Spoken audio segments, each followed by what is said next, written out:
Hello, my name is Alana Parsons, and today I'll be discussing countercultures in America, then versus now. I'll begin by defining what a counterculture is, then I'll start with the historic movement, followed by the modern movement. When discussing each movement, I'll explore the causes and the lifestyle of these movements, and then I'll discuss the impact they have on society. This will conclude my presentation, and then I'll propose an idea about how we can use this information positively to affect society. A counterculture can be defined as a way of life and set of attitudes opposed to or at variance with the prevailing social norm. In other words, think of it as an argument.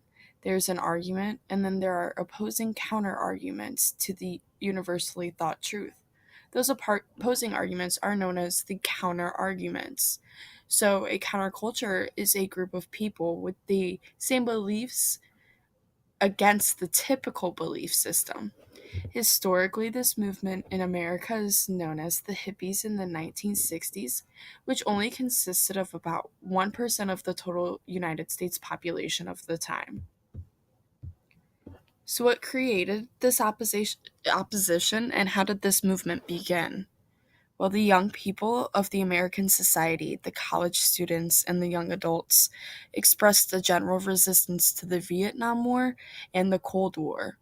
These wars were long and seemingly unnecessary, and anger began to foster among these young kids. This movement also began in the midst of the civil rights movement, when groups and cultures of people who were typically oppressed were finally fighting for a voice.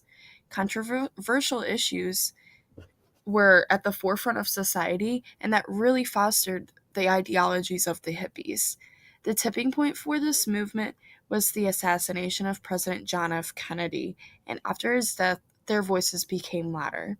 Here are some images of hippies in the 60s at a protest, which they often did. Protesting was a huge part of the lifestyle of this community to spread their progressive liberal ideas. They voiced an opposition to materialistic values, the establishment, and to the idea of conformity. Hippies valued embracing and accepting your true self while spreading peace and tolerance.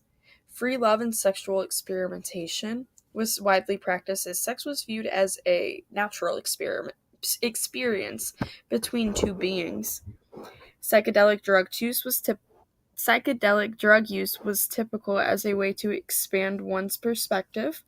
These psychedelic experiences often left the user with a new spiritual perspective, and many members of this community would identify with Eastern religions, particularly with Hinduism. Music was a huge part of this community and was believed to unify the society. Hippies attended music festivals such as Woodstock, where rock and roll was the most common genre. These festivals could have been a glimpse of the utopian society the hippies strived for. So, why does this matter? How did the historical movement change society?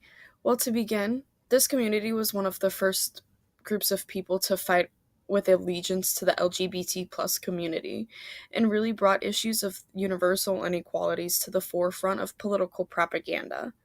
This movement introduced progressive ideas about sex, love, and self exploration to the majority and continued spreading an inclusive sense of love and encouragement.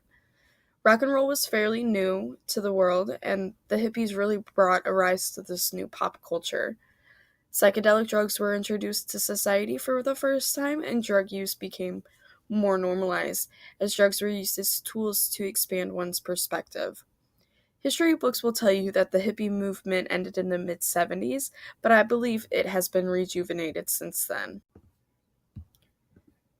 The members of the modern counterculture movement are known as the rave or the festival crowd, and they can be called baseheads or neo hippies and consist of about 10% of the United States population.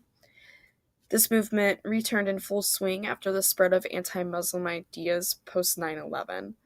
Intolerance and hate became more common than peace and love, which sparked the opposition to establishment in these young individuals. Much like the historical movement, modern day hippies still had these anti establishment ideas, but understood that individuals must work from inside the system to spark the most change, and that it is imperative for survival to somewhat work with the establishment.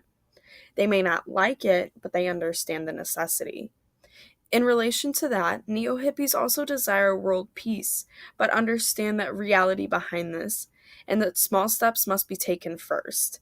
Baysets carry liberal political views, but do not make these social issues the forefront of their movement, but rather spreading empathy for the fellow man regardless of any kind of societal divisor. Art and music are incredibly important for the Baysheads as they were for the hippies in the 60s, as their way of self expression. The most popular style of music is electronic dance music, or EDM, more specifically bass music. Recreational and psychedelic drugs are still used in this scene for similar reasons as the historical hippie movement. I have attached a YouTube video of a little glimpse of the Bayshead community here on a Tuesday night in St. Louis. So, how is this modern hippie movement affecting us today? The community is growing in numbers exponentially, which in turn spreads the ideas of tolerance, peace, love, and progressive ideas more throughout society.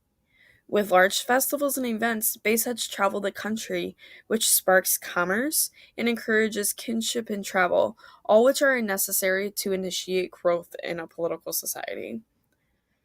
Like the hippies in the 60s, the use of recreational drugs in this community normalizes drug use among young people.